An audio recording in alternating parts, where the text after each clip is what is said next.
இப்போ நான் உங்களுக்கு ஒன்று சொல்கிறேன், அதாவது அதை செய்தும் காட்டுறேன்.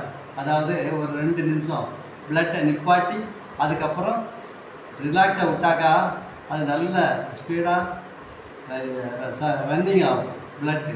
அப்போ வந்து அடப்பு இருக்கிறதுக்கு சான்ஸே இருக்காது. அதனால் நான் இதை அப்படி ரொம்ப நாளாக செய்துக்கிட்டே இருக்கேன். இப்போ நான் செய்ய போகிறேன், அதை பார்த்து நீங்களும் செய்யுங்க.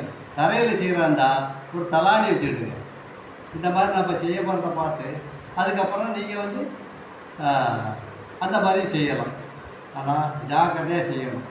தலையில் அடிபடாமல் ஒழுங்காக அப்படி செய்துட்டு இருந்தாங்க நம்ம பிளட்டு வந்து நல்ல சர்க்குலேஷன் கிடைக்கும்.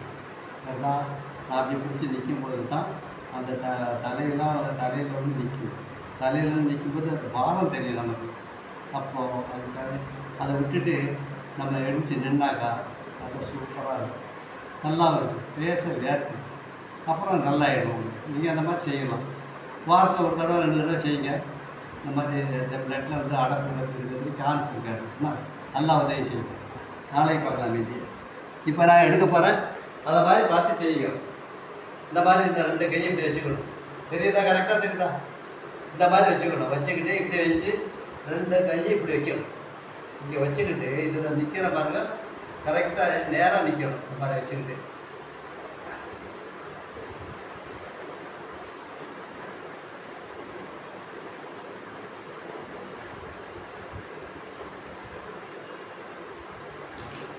அல்லாஹ் இப்படி செய்தால் தான் அது வந்து நல்ல சர்க்குலேஷன் ஆகும். தெரியுதா?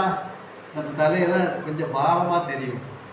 அப்படி இருக்கும்போது டக்குன்னு இறக்கி உட்காந்து ரிலாக்ஸாக ஃபேனில் உட்காந்துருந்தாங்க உங்களுக்கு நல்லா உதவியெல்லாம் நல்ல அந்த ரத்தம் சுத்தமாகி அப்படியே ரிலாக்ஸ் ஆகிட்டே நல்லா ரன்னிங்லேயே இருக்கும். கரெக்டாக அப்படி செய்யுங்க. நல்லா உதவி செய்யுங்க.